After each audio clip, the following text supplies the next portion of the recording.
আপনি কি সত্যি ভার্জিন থাকতে চান?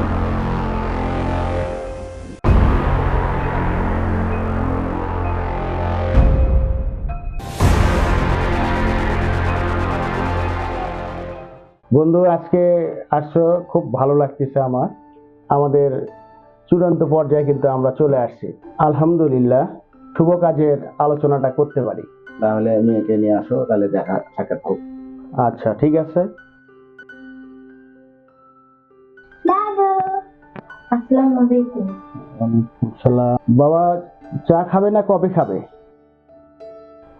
না মানে চা, মানে পানি, কফিও চলবে। আপনি একসাথে তিনটাই খাবেন নাকি?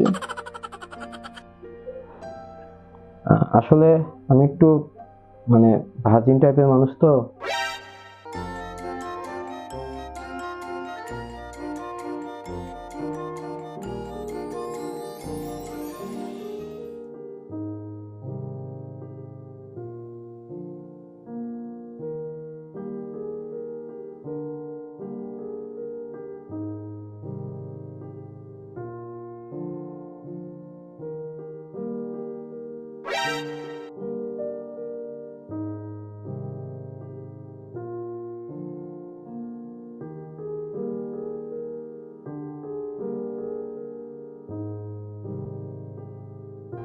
ইস, কেন যে আমি ফেসে গেলাম।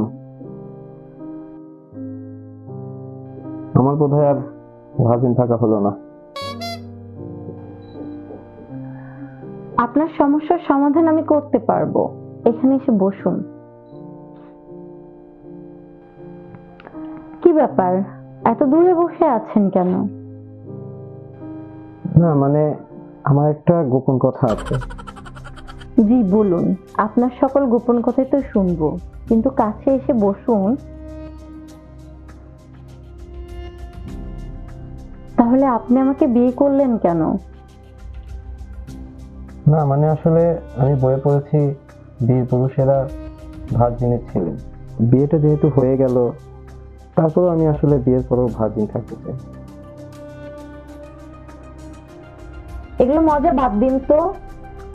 আচ্ছা, সত্যি করে একটা কথা বলেন তো, আপনি কি সত্যি ভার্জিন থাকতে চান? না মানে হ্যাঁ, আমি আসলে বিয়ের পরও ভার্জিন হাজবেন্ড হয়ে থাকি। আমি আসলে সবকিছু ধীরে ধীরে করতে চাই। আপনার ধারণাটা ভুল। এই সময় এসে যে মানুষটা এই ধারণা নিয়ে থাকে, তাকে আসলে কিছুই বলার নাই। আর তার থেকে বড় কথা, স্বামী স্ত্রীর সম্পর্ক হচ্ছে পবিত্র এবং ভালোবাসার সম্পর্ক। তো আমি চেষ্টা করব আপনাকে ধীরে ধীরে সবকিছু থেকে শুধরিয়ে নিয়ে আসতে। আর এই শুধরানো পর্যন্ত আমি অবশ্যই আপনাকে একটু সময় দিব। আপনিও আপনার মনটাকে সেইভাবে গুছিয়ে নিন। বুঝতে পেরেছেন? তাহলে চলুন, আমরা ধীরে ধীরে আমাদের বাকিটা জীবন সুন্দর করে সাজাই।